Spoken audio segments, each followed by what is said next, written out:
Allah is my heart's speech, your mercy is what I beseech. Keep in my heart your remembrance, and in your deen allow me to advance. Help me in my quest, permit me to pass the ultimate test. Help me in my quest, permit me to pass the ultimate. بسم الله الرحمن الرحيم. الحمد لله رب العالمين، وصلى الله وسلم وبارك على المبعوث رحمة للعالمين نبينا محمد وعلى آله وصحبه أجمعين. Dear brothers and sisters in Islam, Assalamu alaikum wa rahmatullahi wa barakatuh, and welcome to this new episode of Ask Huda, broadcasting to you live from Jeddah, Saudi Arabia. We have a question from the emails. Amatullah is asking on behalf of a friend who has two brothers from the Tabligh Jamaat, and they criticize those who criticize them by saying that you sit in your AC'd rooms where you go out, where we as Tablighi people go out in remote areas and we call people to Islam and we give da'wah, and that they are telling their sister that instead of criticizing them, she should also come along with them for Tabligh. Now, the issue of Tablighi Jama'at is well known. People have gone into opposite directions when it comes to Tablighi Jama'at. One part says that they are the most evil people on earth, and they're corrupt, and their aqidah is distorted, and they are deviant, and they are in hell. And on the other and opposite side, you find people saying that they are angels walking on earth. They are so kind and so nice and so and so and so and so. They are the most perfect people. They are the manifestation of Sahaba in contemporary times. And Islam is a religion of fairness. Islam is a religion of being just.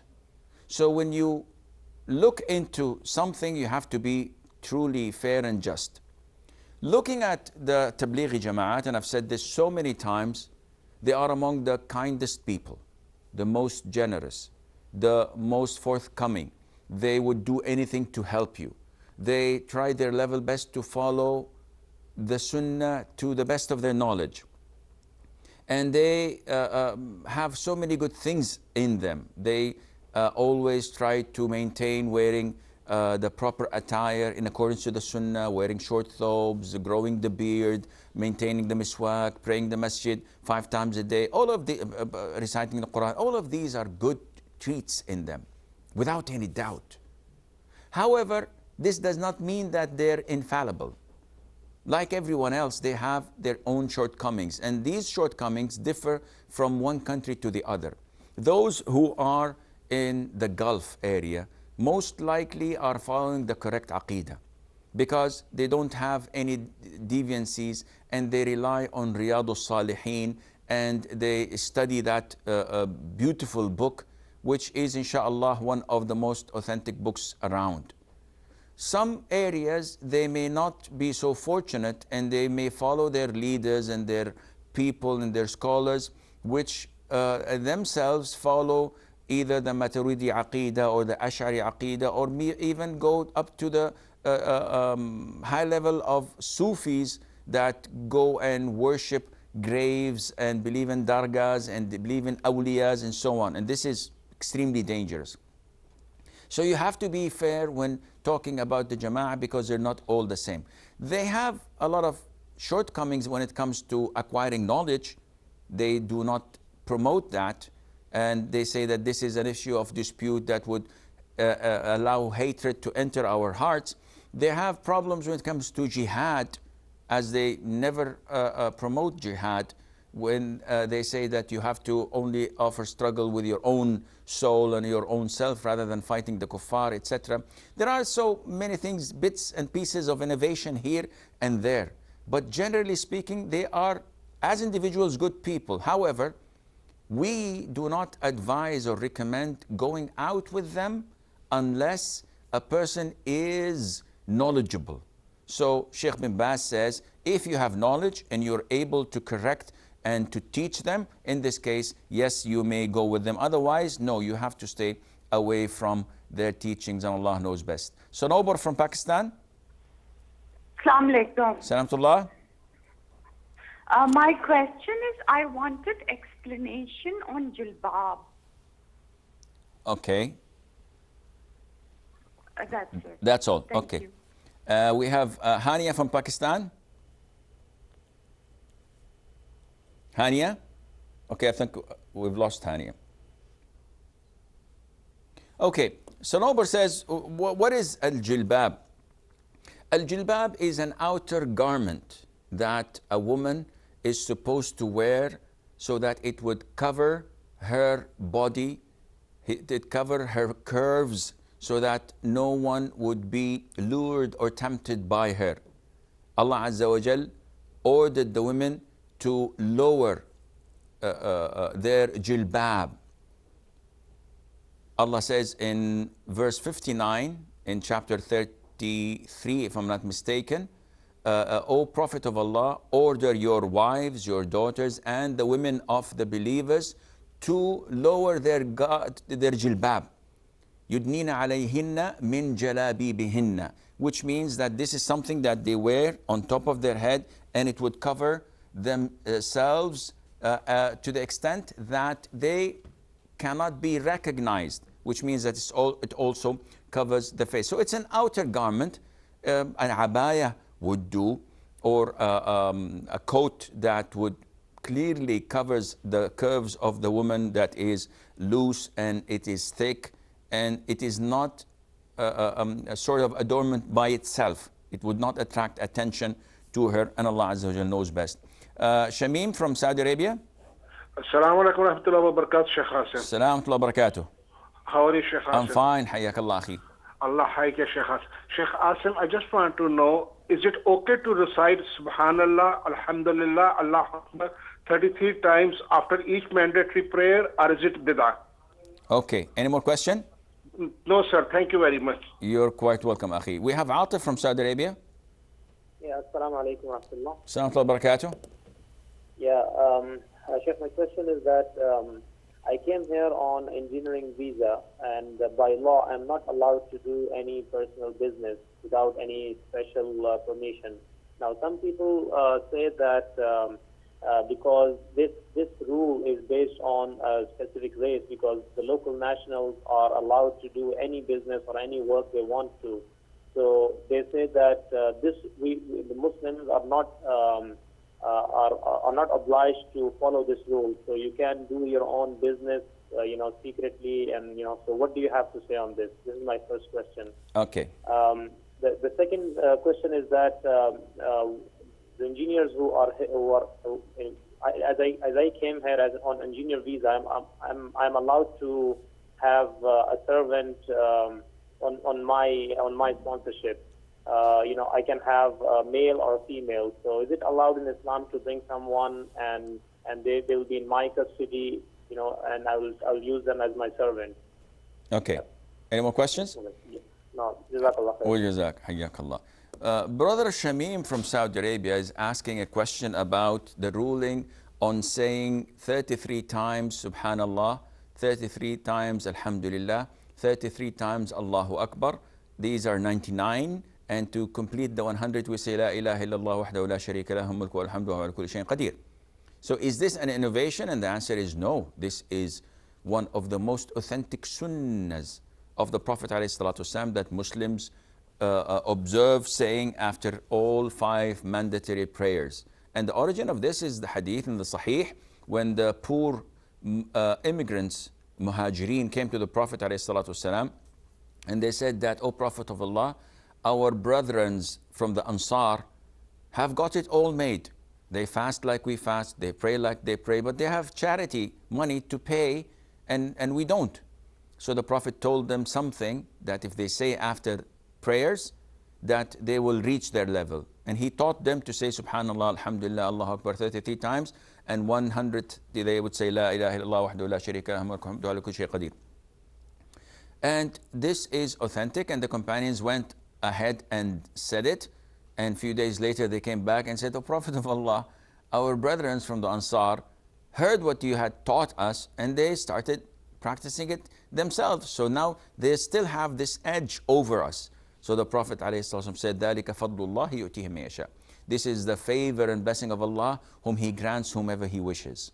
So this is something that you have to live with it. This is what Allah has granted them over you. So this is definitely not a bid'ah, and it is part of the sunnah. Atif is saying that he is here on a work visa, most likely, if I heard it correctly. And it is not permissible for him, according to the Saudi laws, to engage in business. So some people are giving him this ill advice by telling him that this is un-Islamic and he should not obey this instruction and he should do whatever he wants, similarly to what the locals do, because the locals are entitled to do business, so he can do the business as well. First of all, there is something that we have to clear out, and that is Allah Azza wa Jal said in the Quran, يَا أَيُّهَا الَّذِينَ آمَنُوا أَطِيعُوا اللَّهَ وَأَطِيعُوا الرَّسُولَ وَأُولِي الْأَمْرِ مِنْكُمْ. O you who believe, obey Allah and obey the Prophet ﷺ and those whom Allah had appointed upon you as leaders and rulers. And this includes the scholars and the actual rulers and governors. So this is an instruction by Allah to obey them. And as long as they don't tell you to walk on water or to fly in air or to do something that is haram, it is mandatory for you to obey them, as they are your leaders. They are the wali al-amr. So when they tell you when it's a red traffic light, you have to stop. You have to stop. If you don't, it's a sin. Plus it is a traffic violation, but it is a sin. So obeying them is part of the system that Allah has put on earth. Imagine if we were all chiefs and no Indians, if we were all officers and no soldiers. Each one of us hears a decree, listens to an order, and says, "No, I'm not going to do it. I don't feel like it. It's un-Islamic. It's not right." Then there is no need for having a ruler or a governor to control the Muslims and to make them live in a system. So this is part of the system that Islam promotes. Not that you do not work. Islam promotes that you obey and listen to. A lot of the Muslims complain, Saudi is a Muslim country and they have restrictions on residence visa, and they restrict people from coming to live in Mecca and Medina. This is un-Islamic. These are imbeciles. These are people without knowledge, without even the simplest logic. We have 1.7 billion Muslims worldwide. In Hajj, we get 4 million. 4 million coming to perform Hajj, and Mecca and Medina, the people are suffocating because they are unable to take in all these pilgrims coming at the same time. Now imagine, not on Hajj, if 10 million, 20 million, this is the least, from Pakistan, Bangladesh, India, would like to come and reside in Mecca and Medina, and the government allows them to do this, how would life be there? Can you imagine this?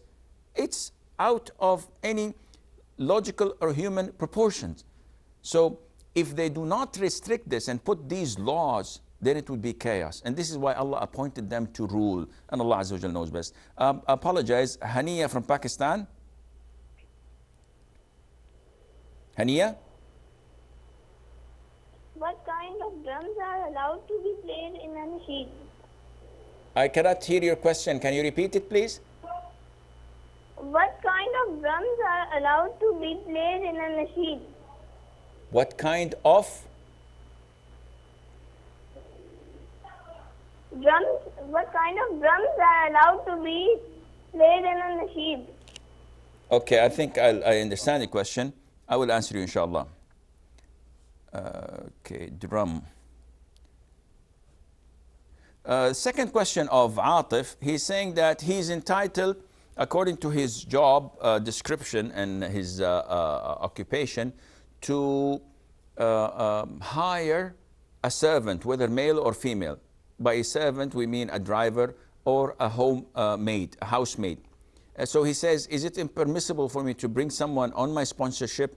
Islamically, you can bring someone who's Muslim and a male to this country to work for you. This is permissible. Everybody does it. To bring a housemaid without a mahram, this is totally prohibited for you and for anyone else. Whether she's a housemaid, whether she's a rocket scientist, whether she is a nurse, because the Prophet ﷺ prohibited women from traveling alone, even if she's willing, even if her parents are agreeing to that, even if the government allows you to do this. Islamically, you're not allowed to bring someone to this country or to assist someone in traveling without a mahram, whether a Muslim or non-Muslim. And if it's a non-Muslim, then this is even worse, and you should definitely not do this. We have Murad. Murad from Pakistan. Yes, Assalamu alaikum, Shaykh. Salaam alaikum. Okay, I have a question regarding, are we allowed to wear trousers below the ankle as men, or do we have to wear them above the ankle? And is this like mandatory? That's my question. Okay, any more questions? That's it. Okay, I will answer you, inshallah. Hania, I think, was asking about the drums permitted in the Nasheed. And it's an issue of dispute. I personally follow the opinion that says that there are no musical instrument permissible in any form of Nasheed or a song or music. It's totally prohibited except for the duf. And the duf is a round shape tambourine without the metal pieces and chips at the side. So it's open from one side only, and it's a round, big thing.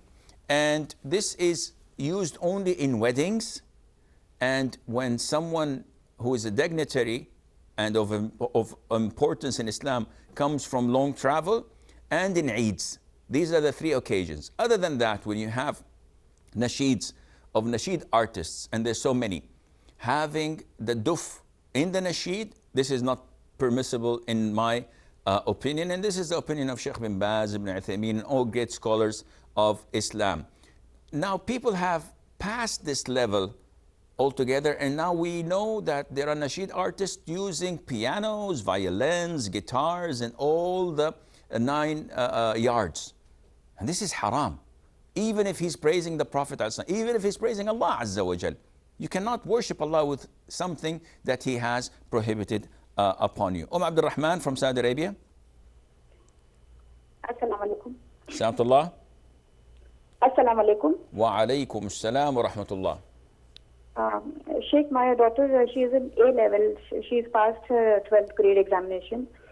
Actually, I would be thankful to you if you could just guide me as to how can she pursue her career in Dawah by enrolling as a full-time graduate in Sharia studies in any of the universities in Saudi Arabia, like Imam Saud University or Medina, because she's more inclined towards Dawah studies. Alhamdulillah, she's good in studies, and I don't want her to force into other like engineering or medicine or whatever.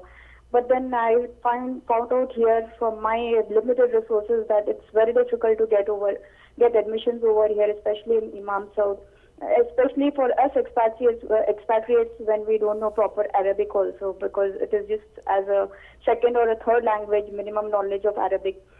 So, but then what about especially children who are really interested in Dawah Okay, to I will answer as you. a full-time career? Yeah. I will answer, inshallah. Okay, we have Mustafa from Iraq. Mustafa. Assalamu alaikum. Salamullah. I wanted to say that if we claim that we are Muslim, why we should our leaders order the military forces to kill innocent children and women in? Okay.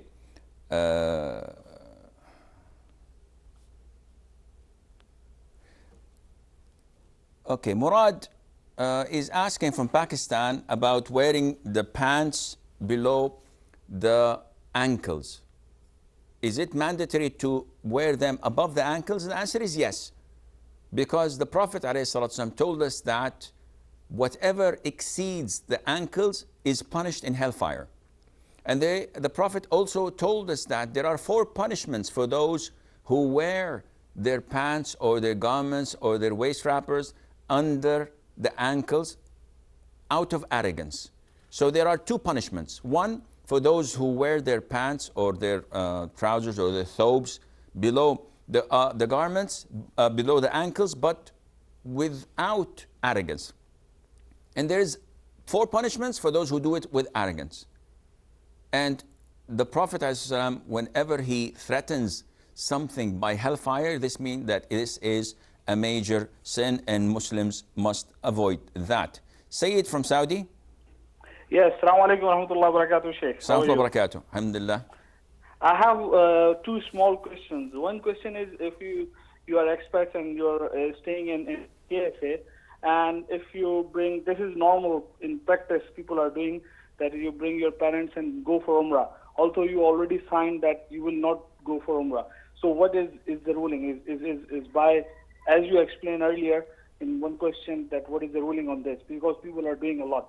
Second question is, someone asked me, and they are Sunni parents, and mother asked me this question, that they engaged with their son with some Shia.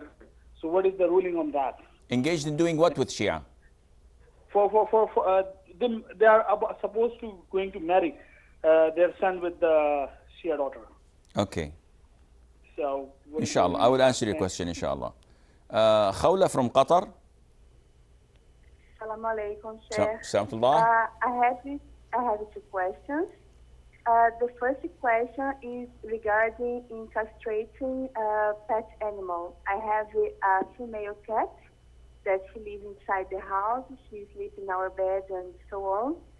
I want to know if it's permissible to castrate the cat, or if it's haram or makruh. And also, I have a question from the group from WhatsApp for new Muslims that I guide. And once she was adopted, and now the original mother, she wants to straighten the ties. Is it another Islamic say to keep the ties, the skin ties? But she was thrown in the garbage when she was fined for the other family and adopted.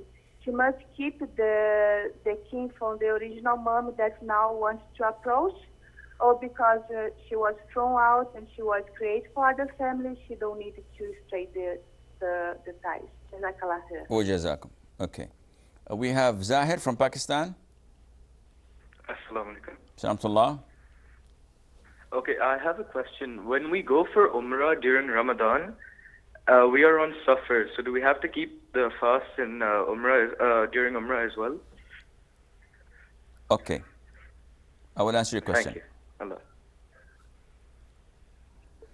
Okay. Abdul Rahman says that her daughter is in her A-level or finish her A-level, so now she's interested in doing da'wah, but she is not able to, or she thinks that it's difficult to apply for Islamic universities such as Jamaat al-Imam, the University of Imam, or Al-Qura. And I tell her that I know a number of people who have applied and they were accepted from among the expats living in Saudi Arabia. So there is nothing, inshallah, for you to worry about. If there is khair in it, she should go and apply. And as for the fact that she does not know Arabic, they usually give the students 2 years of pure Arabic in the Institute of Learning, of teaching Arabic to non-Arab students. This is done in Jamaat al-Imam, this is done in Al-Qura, this is done in Jamaat al-Islamiyya as well. So inshallah she should do that. Meanwhile, if this is not applicable, she can register in online universities such as Knowledge International University, KIU.org, and this is based in Riyadh, and they have online courses and they give degrees, and inshallah this is good for her. Mustafa from Al-Iraq was asking a question, and then the line was cut, about why do Muslim leaders kill innocent children. This rhetoric is so commonly used by everybody. So we have those terrorists killing people and justifying their killings like this is Daesh or what they call IS or ISIL or ISIS or whatever names they have. They kill innocent people, and when they want to recruit others, they show the people and the masses on their Facebook, on their Twitter, pictures of children slain or blown up bodies, etc., and say, look what the Muslim leaders are doing. And this is done by the Israelis. Look what Hamas is doing. And this is done by all fighting factions. The same picture. Now, as Muslims, we have to be fair. This, what is happening in the Muslim world, there are good and bad in it. Now, the Muslims all over the world have agreed and collaborated on fighting these terrorists, such as Daesh, which originated from Iraq, where the Prophet told us ﷺ, that all the fitan would come from, plus Iran, of course. We have seen what harm they do to Islam, how they tarnish Islam. So when someone comes and says that, why do Muslim leaders kill innocent Muslims? Who are you trying to fool? The Muslim leaders, they propagate Islam. They open Islamic centers worldwide. They publish and print copies of the Quran and distribute it freely. They serve hundreds of millions of Muslims coming to perform pilgrimage in Mecca and Medina. They serve and help Muslims worldwide. What Islam are you talking about? Just because they target few individuals who are known terrorists, and if you don't annihilate them, they will come and blow themselves and kill innocent people. This does not mean that they kill innocent people. On the contrary, their help to the Muslims and the non-Muslims worldwide is well known. We have Shia from the Emirates. Assalamu alaikum, Shaykh. Salamullah. Sheikh, I have a question. My Yes. best friend, she's recently been divorced, and of course, the guy hadn't had paid her mahar, her dowry, and he had not been, keeping up the expenses for her. He hadn't never paid for her. Instead, he asked her to pay for him whenever, he used to travel and for other things. My question is, can she demand, while she's demanding her dowry, can she also demand all those household expenses that she spent on him and the monthly expenses that he was supposed to spend on her? Is she allowed to ask for that? Okay. I will answer your question, Shassi, inshallah. Jazakallah khair, Shaykh. Wa jazakum. We have a short break. Stay tuned, and inshallah, we'll be right back.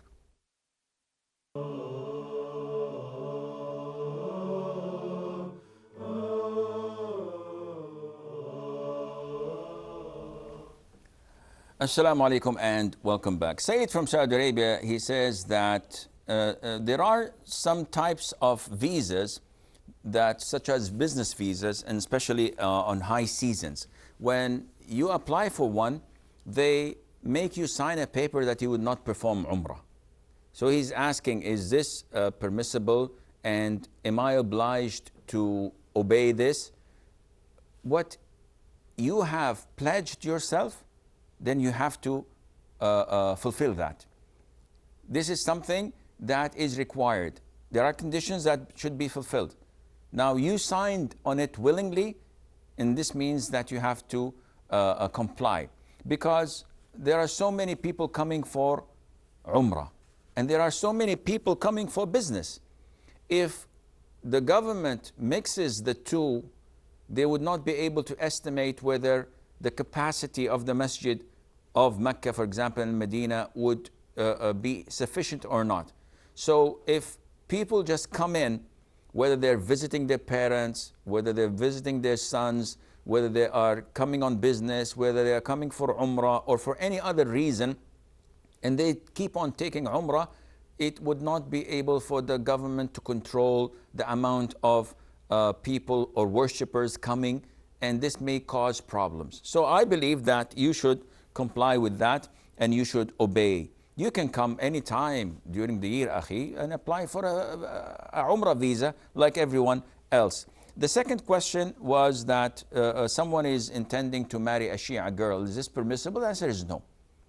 We don't say that the Shias all are kafir. No, there are Muslims among them, but there are definitely a lot of kafirs from them. And this is why a person should select and choose the best in-laws possible, because they will be responsible for bringing up his children. His children will mix with them. So by having someone most likely who is cursing the companions and slandering Mother Aisha and saying awful things like the Shias do, this is definitely not something advisable, if not totally prohibited. So he must not go through such a marriage.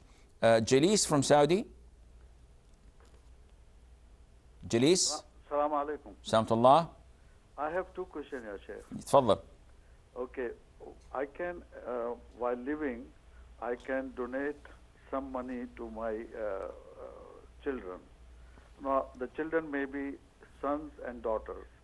Should I divide the son and daughter the same way as in inheritance, or I can give daughter and son the same amount as without any limitation? This is my first question. Second question is, when we go to Makkah and Medina, there are a lot of time Salat al-Janaza, and ladies are also offering it. Is it also allowed to offer this prayer by ladies in normal Janaza in our countries? Okay. I will answer your question, inshallah. Thank you. Muhammad from Bahrain. Assalamu alaikum, Sheikh. Salamtullah. Actually, I have a lot of questions, but today I will try to concentrate. My English not that much good. Try to understand me, okay? Inshallah. Inshallah. If I don't know, I will talk in Arabic. I have children, 2 kids, okay? Okay. They are sick, handicapped, معوقين. Okay. ذوي احتياجات خاصة. Okay, and I just want to ask, what's the reward, what's the ثواب for parents? Okay. Second question. And also, I don't want to say this, but after they die, are they will gonna be have a hisab and all this? Okay. Or just to go to paradise? And the other thing, can they bring 60? One of in my family, they said they can bring 60 from the family. I don't know. I want to know, is this true or just talk? Okay. Yeah. And the other question is, my husband works in a Rabwi bank. He's a manager there. Okay. So I want just to know, is it halal to continue this job, or he have to resign, or what he have to do? Okay. I will answer. The rest of questions I will ask in another episode, inshallah. Thank you, Muhammad. Abdullah from Kenya. Abdullah, mute your television and listen to me from the phone, please. Assalamu alaikum, Sheikh. Alaikum assalam wa Sheikh, I wanted clarity on spending of 3 days or 10 days or 4 months away from home to propagate Islam as practiced by Tabligh. Is it faral or sunnah? Especially when I have a family, children, and other obligations, duties bestowed upon me. Okay. I will answer you, inshallah. Thank you. Hayyakallah akhi. Okay, we have a lot of questions to answer. Khawla from Qatar, castrating the cat, is it permissible? The answer is yes. There's no problem in doing this. Not only cats, any type of animal. And we know that the Prophet ﷺ offered sacrifice on Eid with 2 big castrated rams. So this is permissible. Someone who was adopted, now the biological mother who ditched her when she was 5 years or 3 years or whatever, does she have any obligations on her? The answer is definitely yes. The biological mother even if she had done so many horrible things, she has the right at the sight of Allah far more greater than the adopting mother.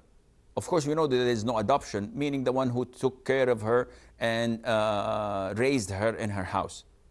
The biological mother is the one whom she is ordered by Allah Azza wa Jal to take care of, regardless of the shortcomings and the abuse and the neglect of that mother, whom she would, or which she would be punished for on the Day of Judgment.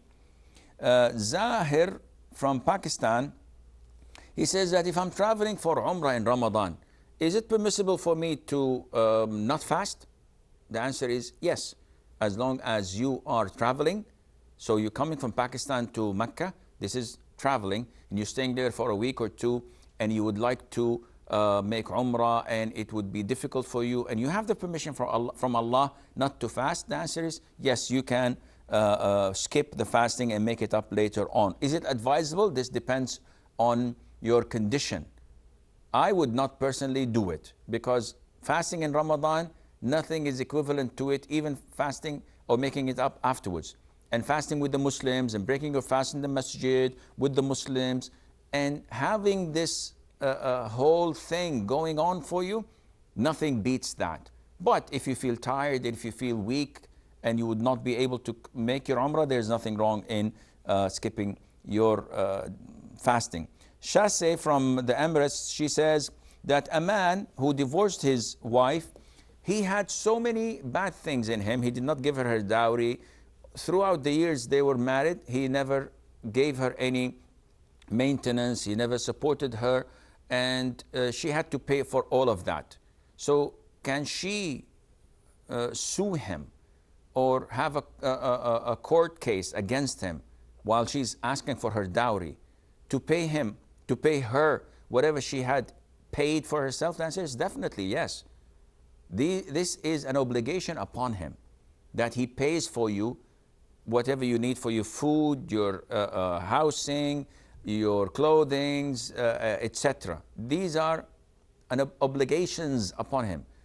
And if he did not pay them, he was unable to do this, and you had to borrow, he is obliged to pay back all of this. And this does not fall out because of its 10 or 20 years ago. No, this is ongoing, and this is a debt, and you can ask for that without any problem. Jalis from Saudi Arabia says that he wants to give his children gifts.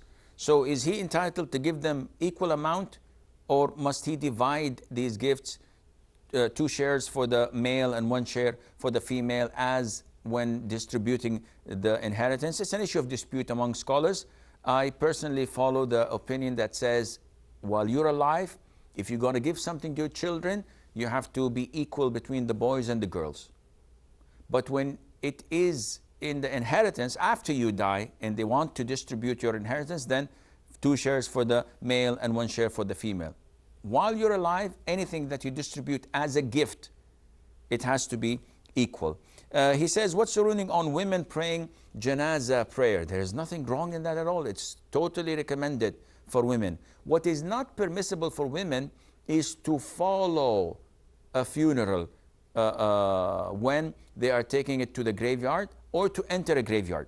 But when you are in the masjid, or not even the masjid, if the women are joined in their house, and we've finished washing and shrouding the deceased, and he's in the house before taking him to the masjid, and 10 or 20 women come and pray Janaza prayer, there's nothing wrong in that, none whatsoever. Muhammad from Bahrain, she says that she has 2 mentally challenged or handicapped children, and she's asking, what is the reward? The reward that whatever you do, Allah would not forget that for you. Allah would reward you highly and grant you the highest reward for your patience and for your tolerance and for being kind to them. Now she's asking that she heard that they will intercede for 60 of the family. Is this correct? The answer is no. This is baseless. And the third question, I think, or the second, I've lost count. She says that if they die would they be held accountable on the Day of Judgment? If they are mentally challenged, meaning that they have the brain of a child, they do not reach the age of puberty in the sense that they don't have sense, they don't have intellect. In this case, they are treated as children, and inshallah, they will be brought up on the Day of Judgment healthy and fully grown up. But if they are physically challenged, so they can't walk, they can't talk, but they have their intellect, they have their sanity with them, in this case, they are held accountable like any one of us. And may Allah Azza wa Jal grant you great reward for taking care for them or of them. Murad from Pakistan. Assalamu alaikum, Sheikh. Salamullah. Just two questions.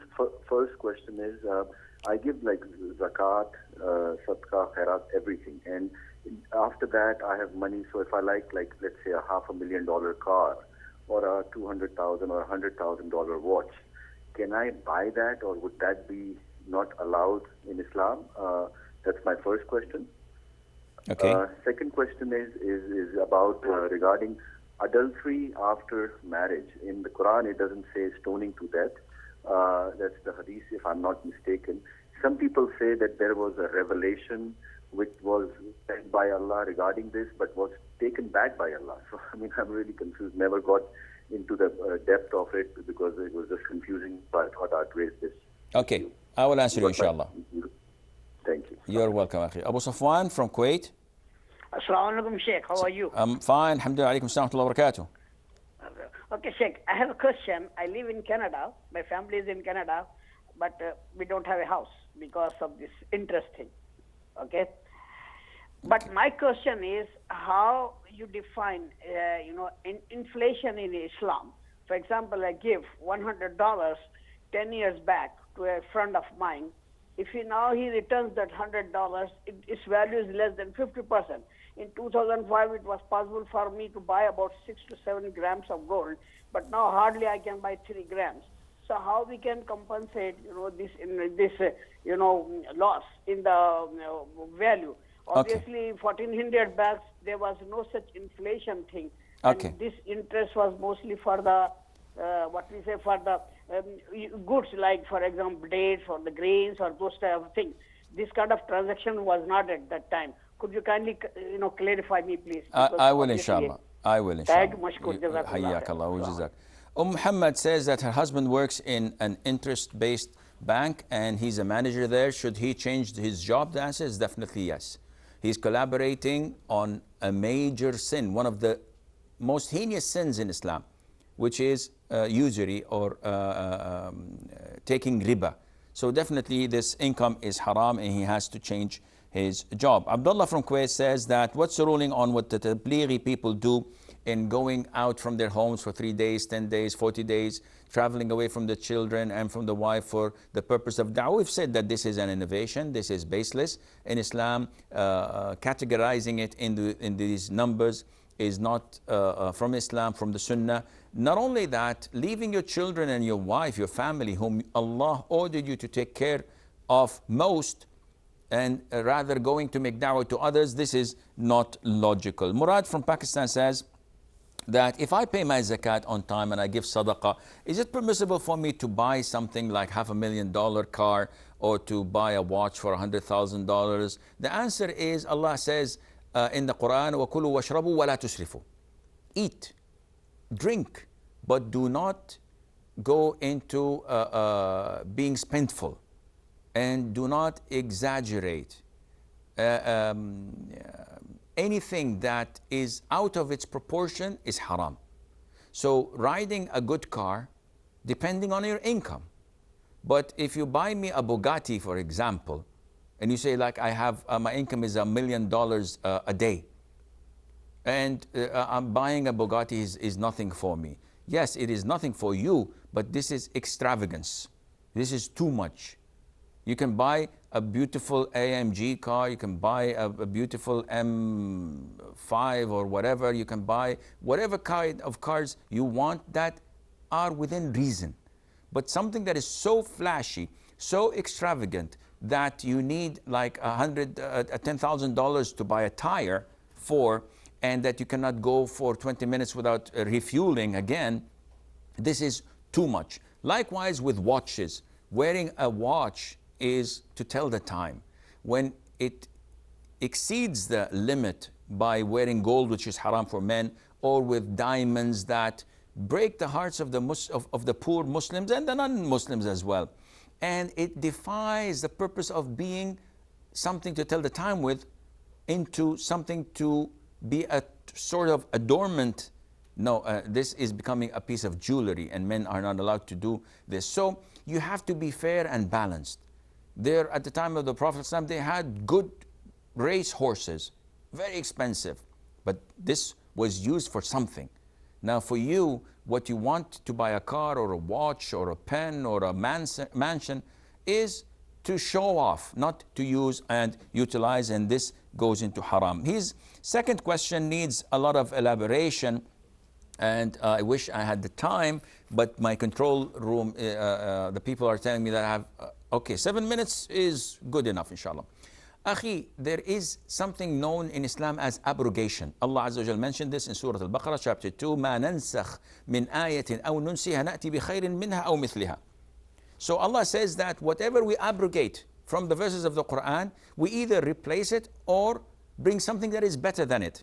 And we know from the authentic hadith, from Aisha, may Allah be pleased with her, and others, that and Umar ibn Khattab, and it's in the Sahih, that in the Quran, it was mentioned, a verse of the Quran that mandated stoning for those who commit adultery.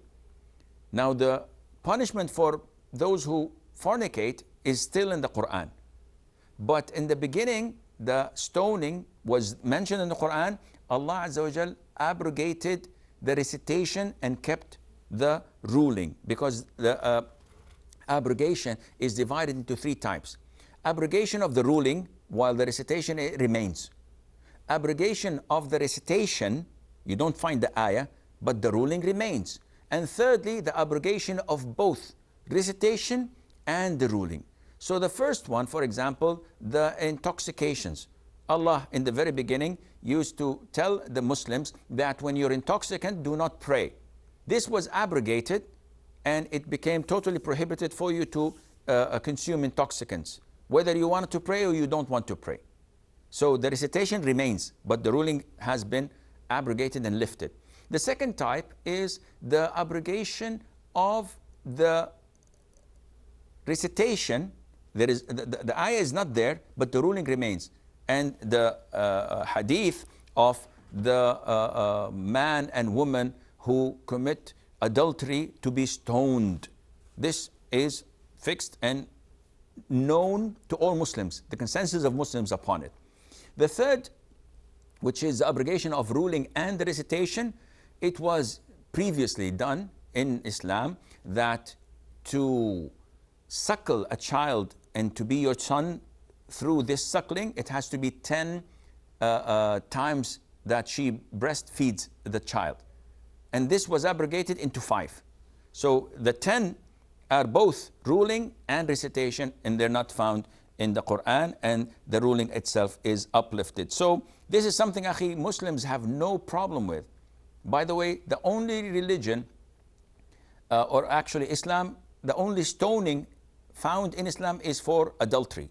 But if you go to the Bible, you will find that stoning is for cursing the king, or committing adultery with the son of the priest, the daughter, that is, the daughter of priest, for an ox if he hits someone, for a child who disobeys his parents, for so many sins. It's all in the Bible, stoning. But they don't read their book, unfortunately. Abu Safwan says that inflation, if I give someone 20 years ago $1,000, and now after 20 years, the $1,000 buying power is like 10 times less. So what's the ruling? The ruling is the same. You borrowed 10,000, you have to give it in the same currency. So he says, yeah, but the value has gone down. Okay, akhi, let me reverse it. How about if you lent him 10,000, and now the buying power is far greater. It tripled or doubled. would you be willing to have half the amount given back to you? He said, no, I gave him 10,000, he should give me 10,000. Why? Because the buying power is more. But because the buying power is less, you want 20,000, 30,000. This is totally haram and it is riba. Muhammad, Tariq has a question from the email. Says, istinja and istijmar, washing your private parts after answering the call of nature with water or wiping. Which is best? Of course, washing is best. Wiping is permissible.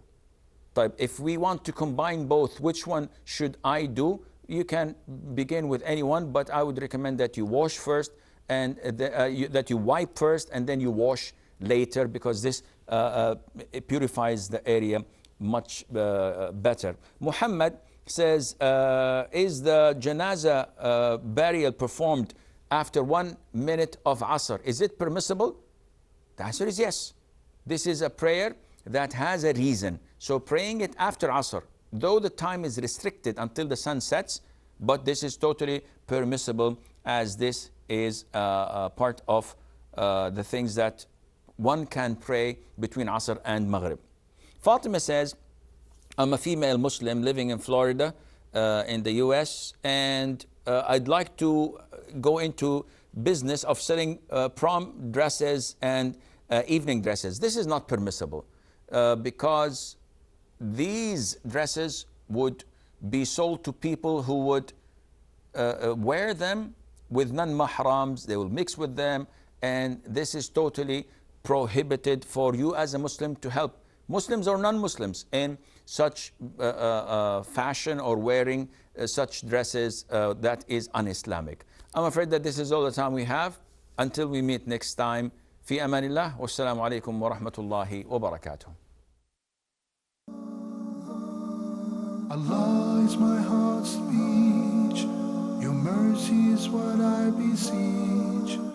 Keep in my heart your remembrance, and in your deen allow me to advance.